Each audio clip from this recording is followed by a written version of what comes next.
Even if you go no closer to the sea than sticking one toe in the water on a summer holiday, you almost certainly have a built-in horror and fear of sharks. Sharks have a very bad name. A survival underwater team has been studying the behavior of sharks over a wide range of the Pacific.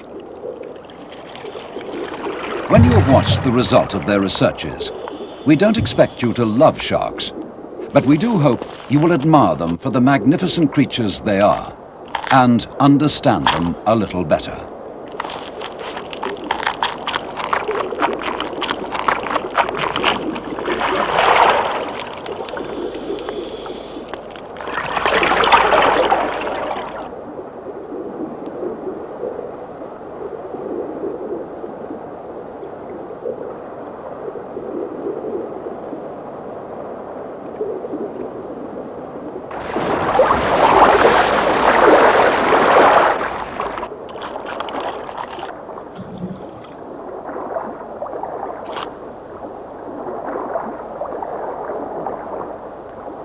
We shall separate the comparatively harmless from the likely killers. We'll discover what motivates them to attack and how aggressive some of them really are. Perhaps we'll even be able to take some of the horror out of that dreaded word, shark.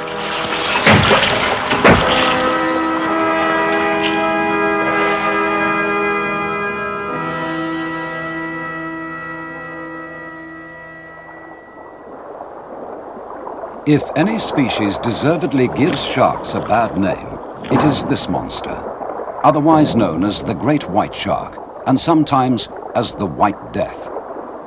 This is the beast that wields those famous jaws. The great white is the world's largest predatory fish. It can reach 21 feet in length and weigh up to 3 tons. It holds the dubious record of having made more attacks on man than any other species.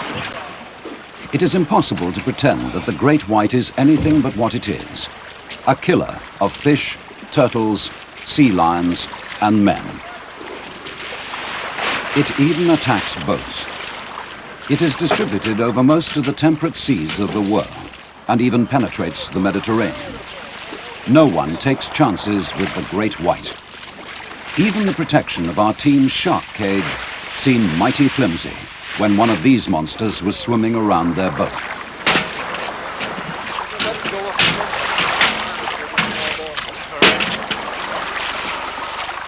Look at that extensible jaw, the better to bite with. And what bites? This Australian diver, Henry Borse, lost a right leg to a great white off Melbourne. Another Australian, Rodney Fox, survived an attack by a great white that exposed rib cage, lungs and stomach. So much for the arch-villain of the shark scene. But now let's take a wider view of sharks as a whole. This is the largest of them all. The whale shark grows to 60 feet and weighs up to 90,000 pounds. It has 3,000 teeth and doesn't use any of them. That's because it's largely a plankton feeder. It's of a friendly disposition, but a word of warning, a pair of boots was found in the stomach of one specimen. Friendliness is not the most noted characteristic of the bizarre-looking hammerhead. It has been known to attack man. In the 350 million years that sharks have been around on Earth, they've evolved some strange forms. This is one of the strangest of the 300 shark species swimming in the oceans today.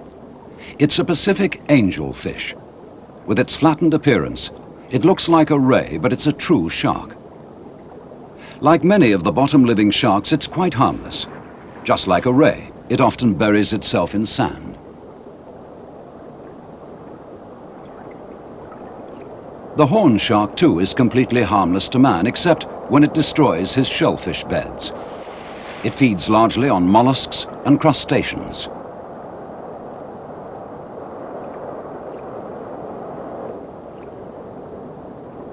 There are the specialized crushing teeth with which it does the job. Some sharks give birth to live young. Others carry their eggs inside their bodies where the embryos hatch just before they're born. A third group expels their eggs in leathery cases and then leaves them to hatch. Off the Californian coast, the camera team was lucky to discover egg cases of both horn and swell sharks. Inside the spiral case, a young horn shark is developing. This so-called mermaid's purse shelters a swell shark embryo. It will emerge in about 5 months. These egg cases are mostly laid by bottom-living sharks. The Australian wobbegong is one of the weirdest of the bottom feeders. Wobbegong is an Aboriginal word and has nothing to do with its style of movement. The wobbegong is a carpet shark, beautifully camouflaged even down to the algae-like growths around its mouth. Would you take this creature for a shark? It is one, and rejoices in the name of Heterodontus portus jacksoni. It's the Port Jackson shark of Australia, another harmless shallow water species.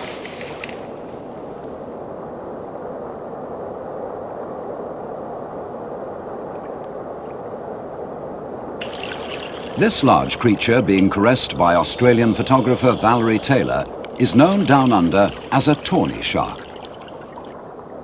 Almost everywhere else, it's called a nurse shark. It's a bottom feeder with an unusually docile nature.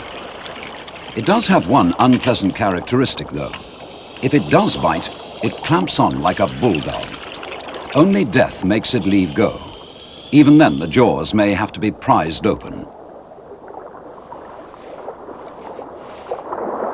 The leopard shark is a close relative of our own dogfish, often politely known as rock salmon. It may not have occurred to you that the fried fish you often get with your chips is really a small shark.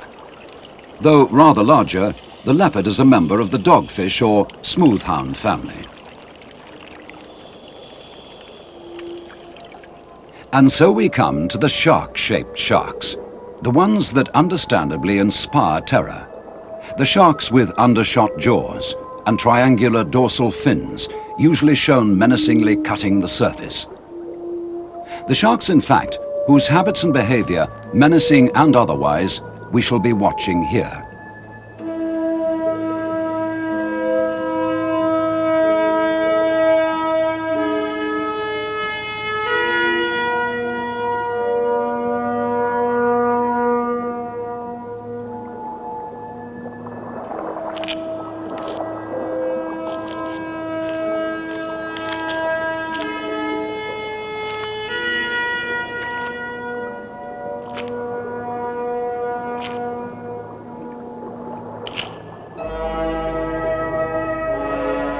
These are remoras, shark suckers, hitching a ride behind the dorsal fin.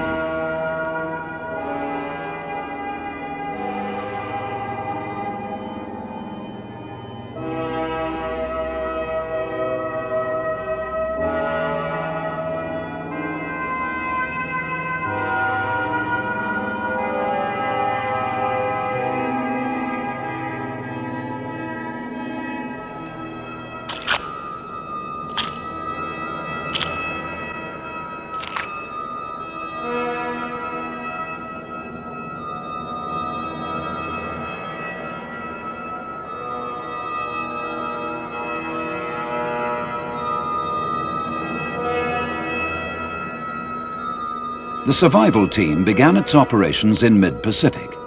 It chose Rangiroa Island because its scientific advisors, Dr. Don Nelson and Richard Johnson, had done much of their shark research there. Men have been in close contact with sharks off Rangiroa for hundreds of years, often in too close contact. 6 years ago, a shark almost completely tore the calf muscle from the right leg of this Polynesian spear fisherman. Yet he continues to fish for his living, believing that the encounter was just an unlucky accident, and that provided you read the signs right and abide by the rules, the chances of it happening again are very slight. Of course, to make the equation work out, the sharks have got to abide by the rules also.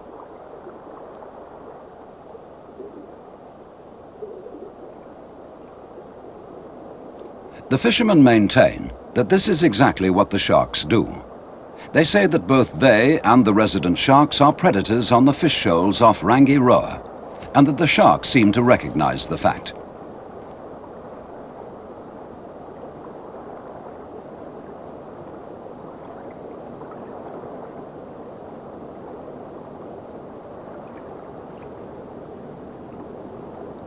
The rules that have to be obeyed concern the handling of speared and particularly still struggling fish whenever sharks are around. Get the catch to the surface quickly. Get under cover of the boat as soon as possible. These are elementary and obvious precautions. More important is the fact that the fishermen have come to recognize through years of experience when a shark means trouble. They can tell by its swimming attitude and body posture.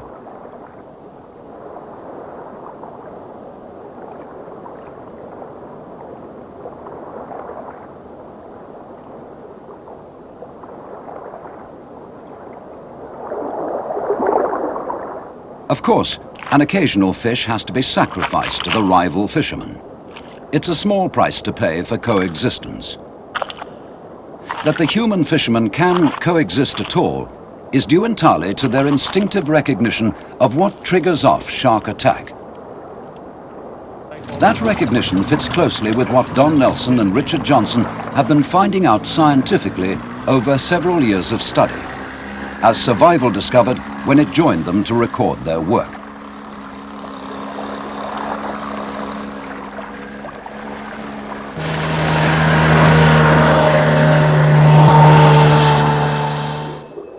The first species the team encountered is extremely active at night, an eerie time to go looking for a shark that averages 8 feet in length.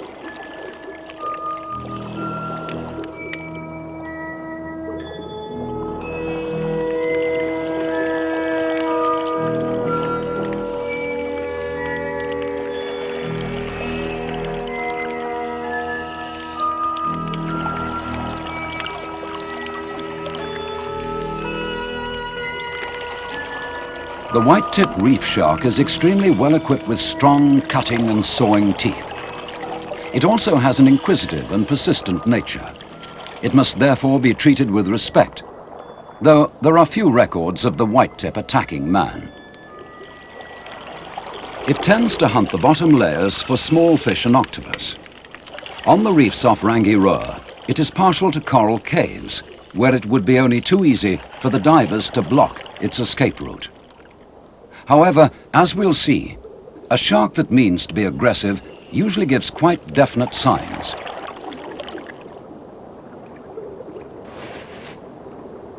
These whitetips are swimming in a completely normal and relaxed fashion. Lesson 1, therefore, is that by no means all of the deadly-looking sharks are really dangerous. Though this is rather like saying that by no means all wild fungi are poisonous. The trick is to recognize the lethal ones. It has to be admitted, though, that the reef whitetip in this night dive weren't exposed to any feeding stimuli. That experiment comes next, and with a potentially far more dangerous species.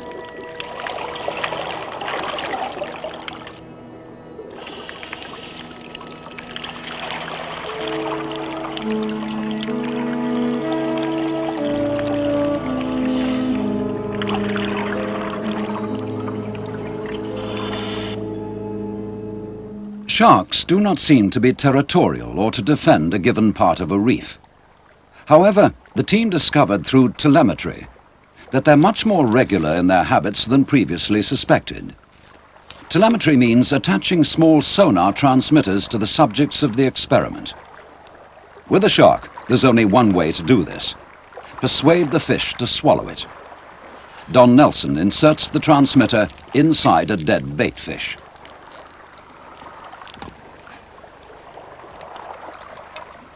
The mouth of the fish is sewn up, and with luck, the shark will soon be sending out underwater signals. The rest of the equipment consists of a receiver and an underwater directional hydrophone. The signals transmitted by the shark can be picked up through a mile or more of water.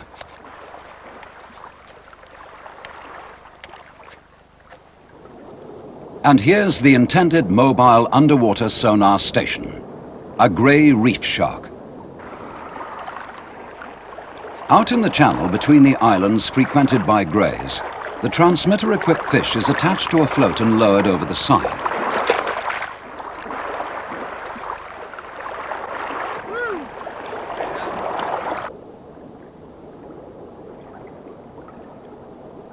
One of the diving team goes down to supervise the pickup. The receiver is switched on, and a grey reef shark moves in.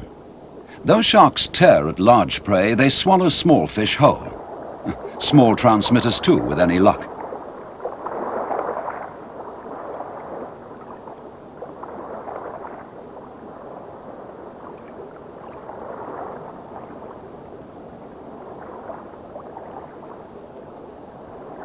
The bait is seized. The first shark just takes the tail. Stimulated by the feeding activity, other greys move in. This too is a moment the divers have learned to watch.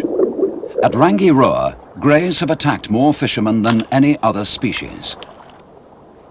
At last, a grey swallows the head of the bait containing the transmitter and makes off with it.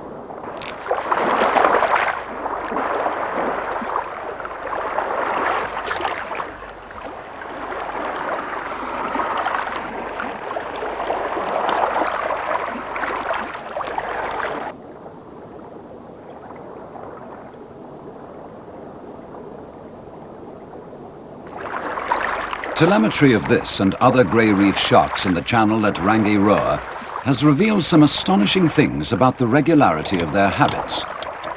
Greys, which often hunt in packs, seem to lead a solitary life on occasions. One individual spent each part of his day in a different location, moving regularly and on time to his next point of call.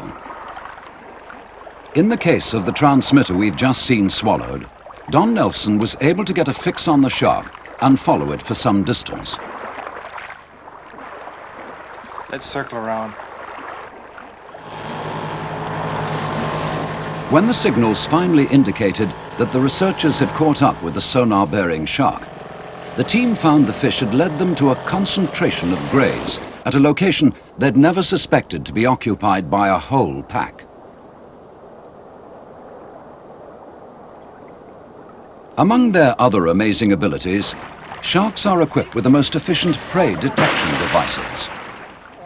Since these same sensory organs are the ones that put man most at risk, it's vital to understand how they work and what they respond to. To avoid awakening those responses is probably man's best defense against shark attack. One of the major stimuli that leads sharks to their prey is sound. The sort of low-frequency noises made by a struggling or wounded fish, for instance. Here the team prepares to create such sounds electronically and within range of a gathering of grey reef sharks. By means of a complex system of hearing organs in the head and sensitive nerve endings along the center of their flanks, sharks can detect both short and long-range sounds, the latter up to distances of several hundred yards.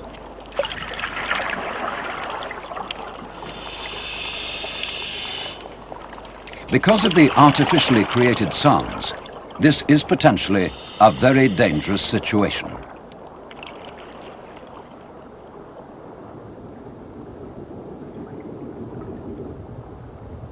To a shark, that sound is exactly like the struggle of a wounded fish.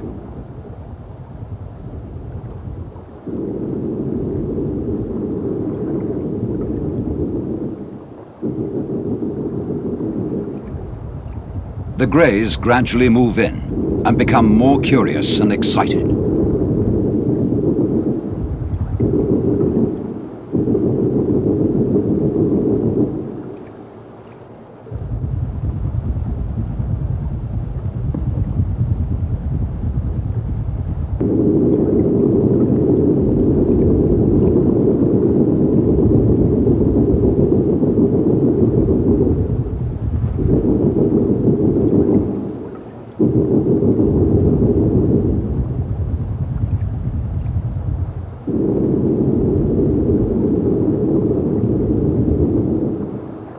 Then come the signs for which the diver must watch. The aggressive display, which seems to have nothing to do with feeding motivation, but which often precedes an attack. It's betrayed by a series of exaggerated swimming movements. Watch that grey in the background. The swimming action doesn't look very significant until you break it down and analyze it. Note that lift of the snout and arching of the back. See the way the pectoral fins point stiffly downwards. Johnson and Nelson call this an agonistic display. The aggression may be directed at another shark, but it's a warning to the diver either to stay still or to back away slowly. Flight is often likely to trigger attack. Sharks have extremely well-developed senses of taste and smell. When a bundle of dead fish is fixed to the seabed, they can detect their smell from a great distance and soon home in on the target. With sharks excited by both sound and smell, it was time for the diving team to move to a safe distance. A feeding frenzy can develop in a very short time, with reef whitetips, blacktip reef sharks and greys all joining in.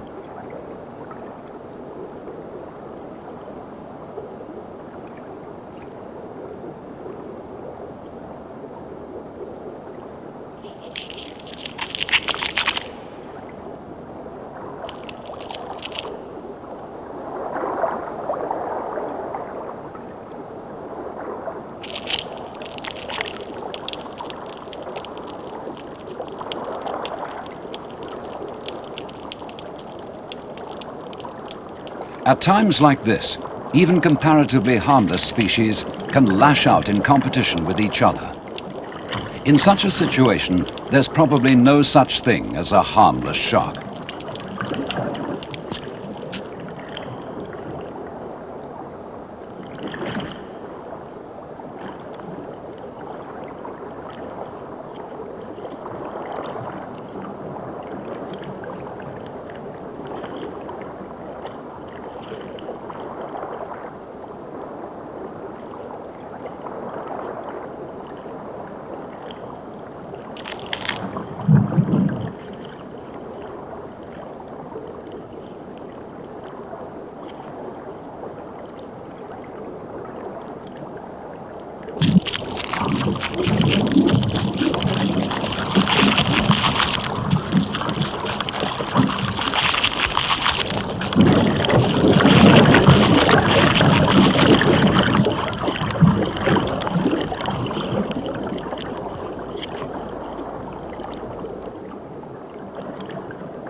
Far from harmless was one of the next sharks the team encountered.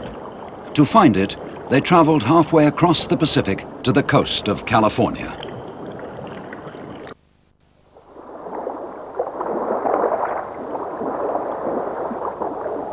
Sharks aren't by any means confined to tropical seas. This blue shark is common round the south coast of Britain. It's not by nature a man-eater, though the blue is the very model of what most people think a killer shark should look like. It eats fish, but of course not these particular fish. They're probably following it closely to feed on the scraps left over from the shark's own meals. They're safe if they stay where they are. As a fish eater, the blue is equipped with all the wonderful hunting devices that sharks have evolved over 350 million years. That large eye gives fair sight, at least when spotting movement rather than shape. Nasal pits detect smells more dilute than 1 part per million. Along the flank, this is a mako, there's a row of nerve endings and sensitive pits called the lateral line. These can detect movement of prey at close ranges.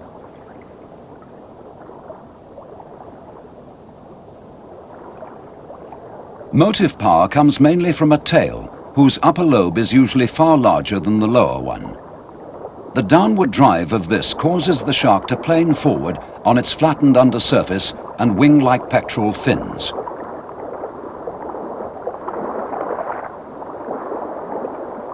A great deal remains to be learned about sharks, particularly about their sensory apparatus.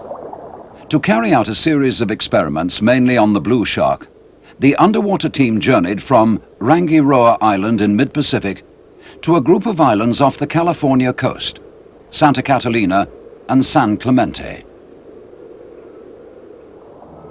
The water off the Californian coast in the region of San Diego is quite warm enough to suit several species of sharks. Not only warm, but rich. Rich in underwater vegetation, and rich in the fish life on which blues and other more dangerous sharks live.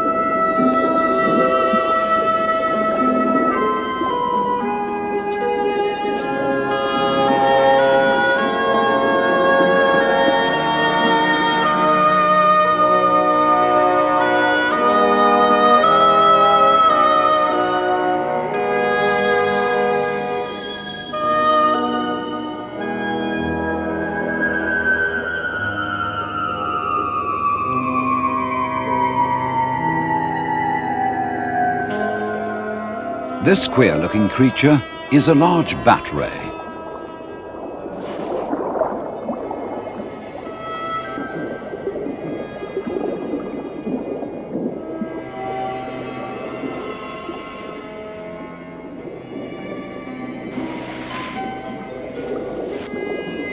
Californian sea lions hunt the giant kelp beds. Sea lion mothers are no lovers of sharks. There is at least one species here, the mako, that sometimes eats their pups. Fear of sharks is a possible reason for this sea lion cow's aggressiveness to the camera.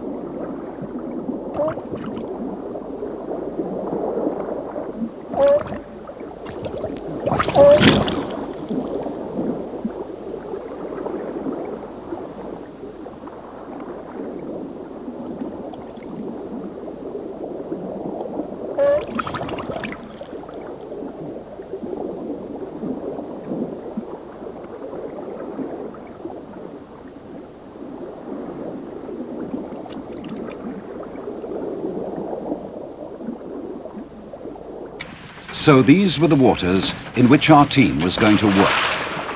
The shark cage was necessary because you can never be quite sure, 60 miles off San Diego, what is going to turn up. In charge of photography was Stan Waterman, and behind him Chuck Nicklin and Howard Hall, all extremely experienced in working with sharks.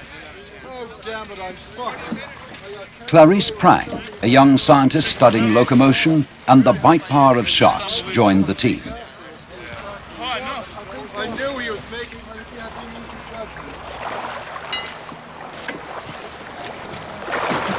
The safety cage was able to ascend and descend like a lift by means of compressed air.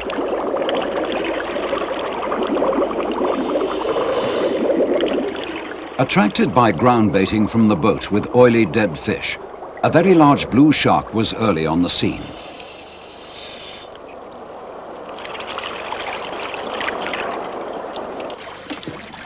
It's always a gamble whether sharks are going to turn up when you want them. Once one fish comes to the ground bait, others are likely to follow. So the whole photographic team goes over the side to meet their guests.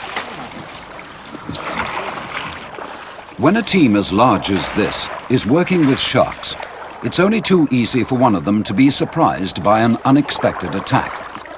So the group includes safety men, whose job is to watch for danger. They're armed with explosive power heads, only to be used in extreme emergency. These transparent Chinese lanterns are primitive organisms called colonial salps.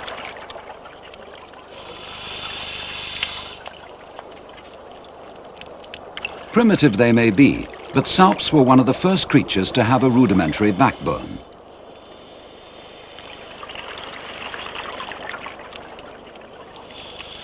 On the very first dive, the team struck it lucky. Big blues, detecting the smell of the ground bait, began to show up in considerable numbers.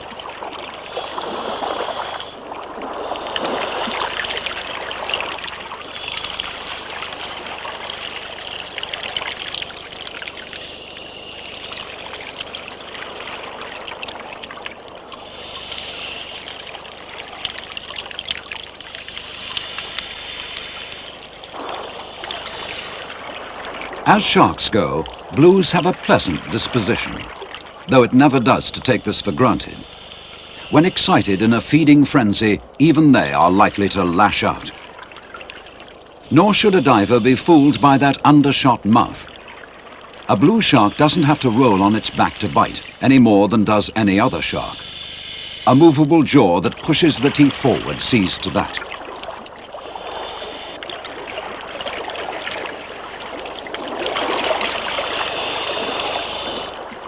When a shoal of food fish appears, the danger men keep an extra sharp lookout. The attitude of the apparently docile blues could change. Nevertheless, the cage is basically not to escape from them. But this is something different, a potentially lethal hammerhead.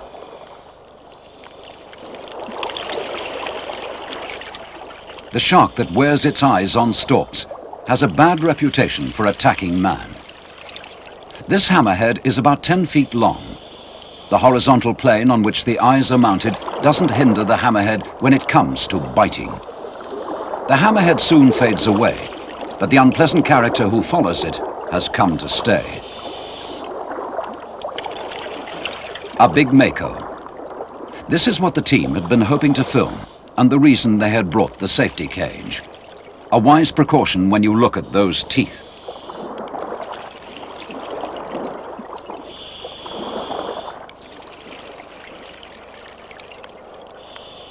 As soon as the mako arrived on the scene, several sea lion cows appeared as if to keep their eye on the big killer, who sometimes snatches their pups from around the nearby islands.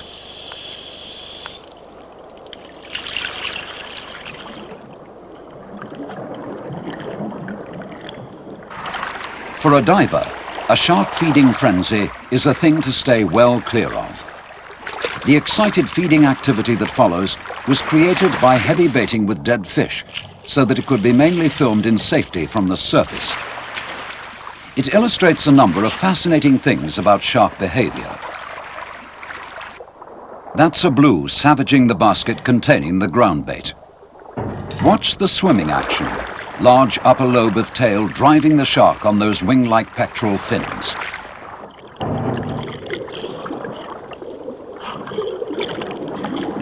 Observe the typical seizing, shaking and sawing action of the bite.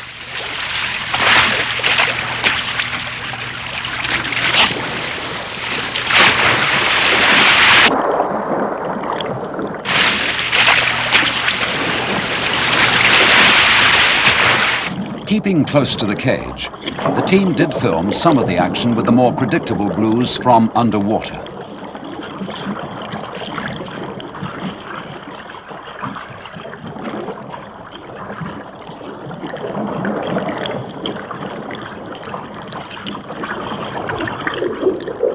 A frenzied blue takes a bite out of a companion.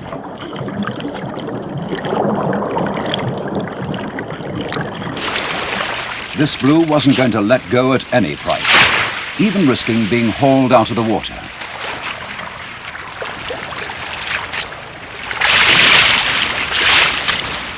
Watch the jaw open to snatch that fish head.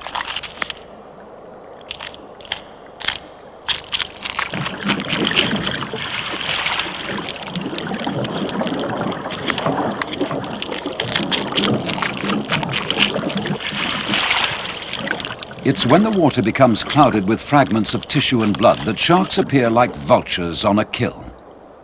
Blue so far, but suddenly there's a stranger in their midst. A mako. Note the more evenly sized upper and lower lobes of the tail. The shorter jaws, armed with some particularly ferocious teeth.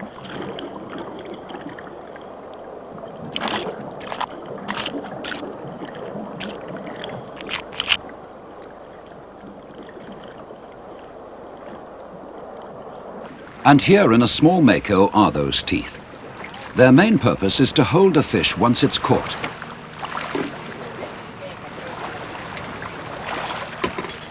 During the filming of the sequence you've just seen, diver Steve Early got raked across the head by a shark. Luckily, only his wetsuit hood was damaged. To kill a shark was the last thing the team wanted. They maintain that recent fiction and feature films have resulted in divers killing far too many sharks on sight, or for so-called sport. Nevertheless, during the filming, the responsibility for protecting the team lies with the safety men.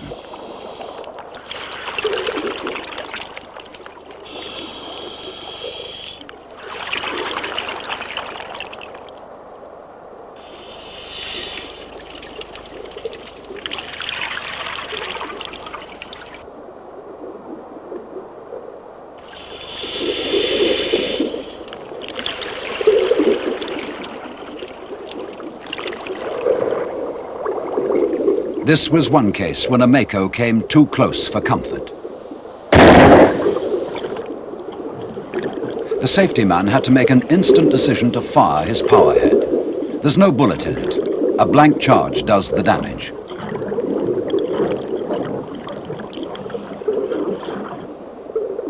A number of the sharks bore large wounds, which were almost certainly the results of attacks, probably unintentional by their own kind during feeding frenzies.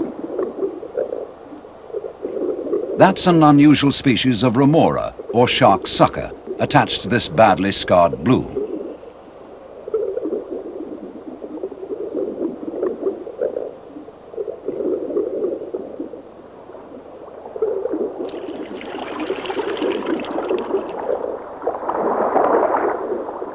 No one has ever tried hand-feeding blue sharks before. The team found it was fairly safe, provided there wasn't too much fish blood in the water to excite the sharks to a frenzy.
Anyone who wishes to discourage unwelcome attentions from a shark is advised not to grab it by the fins.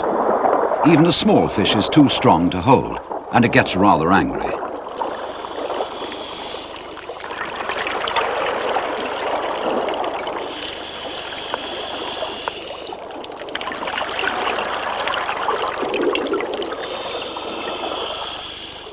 A safer way to deal with a boisterous shark is to seize it by the nose. This one temporarily went limp. Richard Johnson, one of the team's advisors, advocates banging an attacking shark on the nose as a last resort. The nose is where many of its sensory systems are concentrated.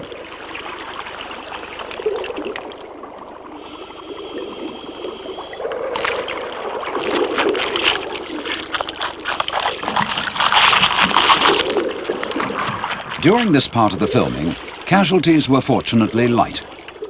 Cameraman Howard Hall came too close to a blue shark when it was shaking its prey. He got away with a slightly gashed wrist. Once the shark grounds had been firmly located by those comparatively light-hearted encounters, the time had come to begin a series of experiments which were the true purpose of the expedition. The first concerned the means by which sharks detect fish prey, and for that matter, human prey. A lot still remains to be discovered that may one day help the survivors of shipwrecks and air disasters. The object of the first experiment was to test the relative strengths of three main feeding stimuli. First, for smell. This container was packed with oily fish bits whose effect on sharks has already been seen. Big makos were soon on the spot.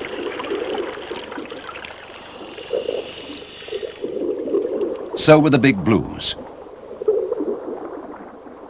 Beyond the fish bits is a container holding a transmitter of low-frequency sounds. These resemble the vibrations made by struggling or wounded fish. The waving white object is a visual attractor, a dummy squid. Squid are a particular shark delicacy. Which of the three known shark attractors would achieve the most response? The electronic fish begins its simulated struggles. At the first attempt, a number of sharks arrived and milled around indiscriminately. This was thought to be because too much fish oil had accidentally been released. The next day, the experiment was tried when there were known to be no sharks in the immediate area. The result, though far from conclusive, was more interesting. A single blue arrived.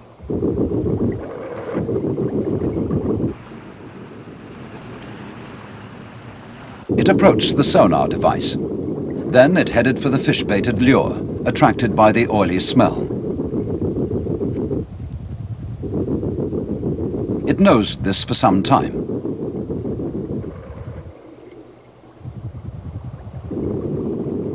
Then it made off, as if to inspect the other attractors.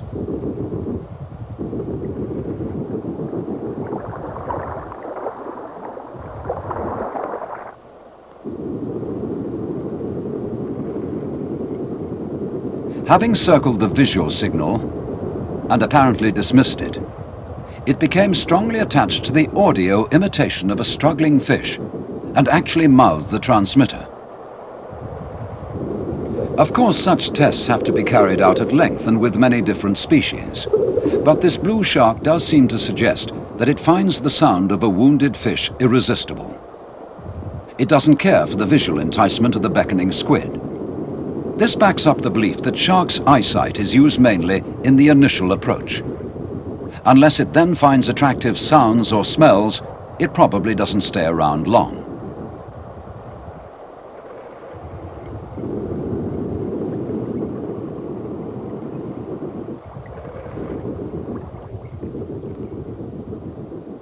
Scientist Clarice Prang's study concerns shark locomotion, the precise manner in which they swim, also the bite power of their jaws.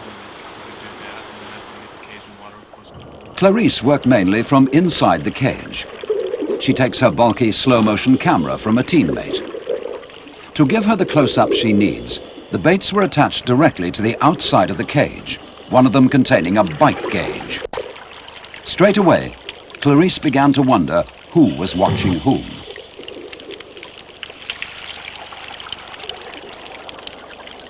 Chuck Nicklin adjusts the fish inside which one bite gauge has been planted. The gauge consists of a metal rod surrounded by ball bearings. The amount by which the rod is dented by the ball bearings gives a reading in pounds per square inch of force exerted.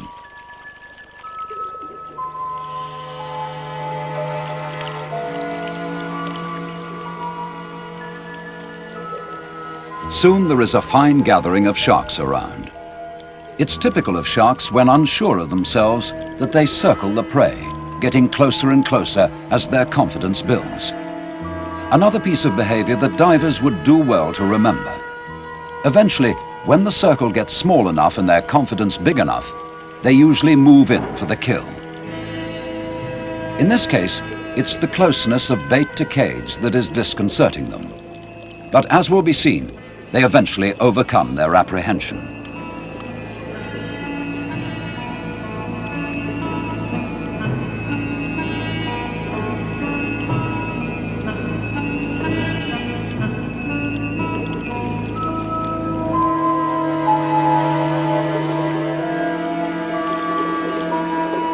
Here comes the first attack on the bite gauge.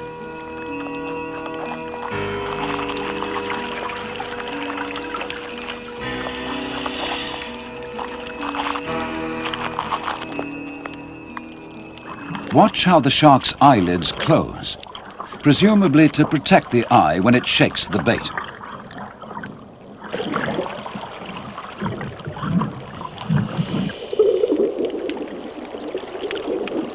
This big blue has taken an ordinary fish bait, but the nearer one has got a second bite gauge. The tube can be seen nearly out of the fish as the shark shakes the bait.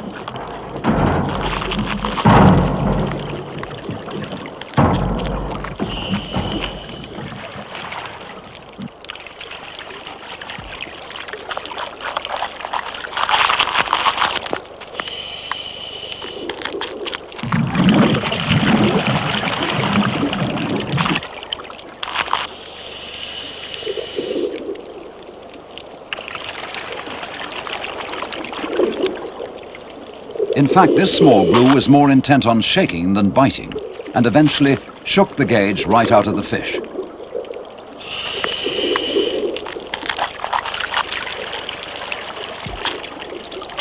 Chuck Nicklin was able to retrieve the gauge in order to load it inside another bait.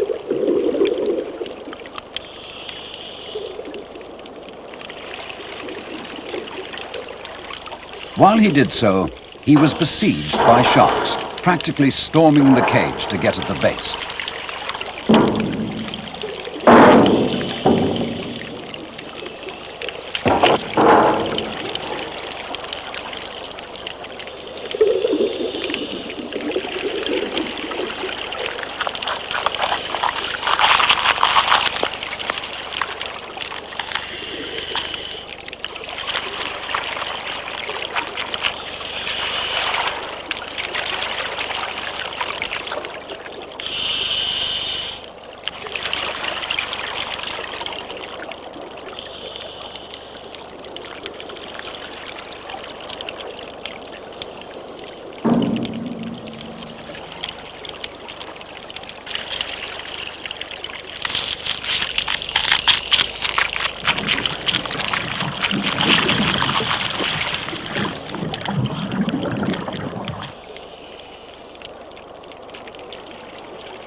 This blue has the tail end of one of the fish it has just swallowed sticking out of a gill slit. On the last day of filming off San Diego, the big makos grew bold enough to turn up in force around the cage.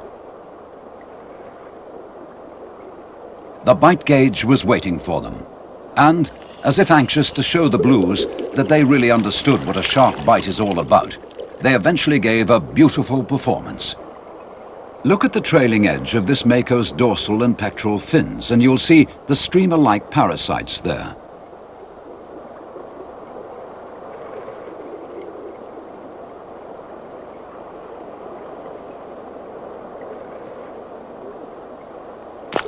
A little discouragement until both cameras are ready. Those are parasites behind the anal fin too.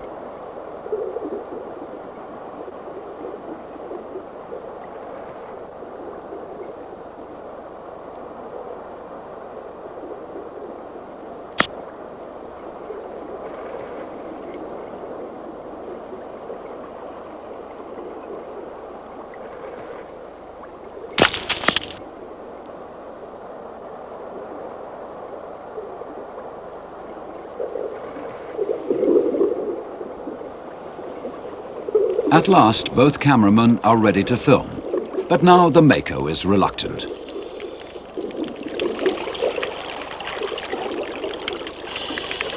At the first attempt, the shark simply cuts the rope.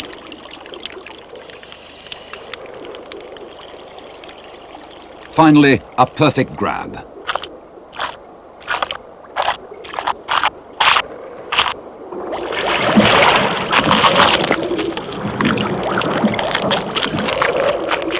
These mako bites were later analyzed.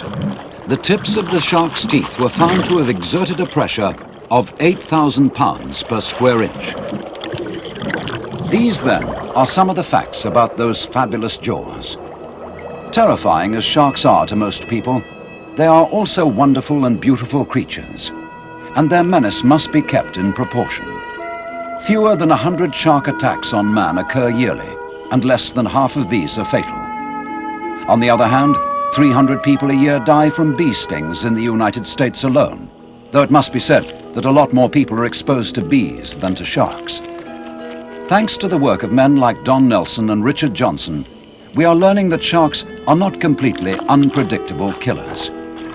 Recent discoveries about shark behavior will certainly help to save human lives, provided you can remember how to behave when faced by a hungry shark.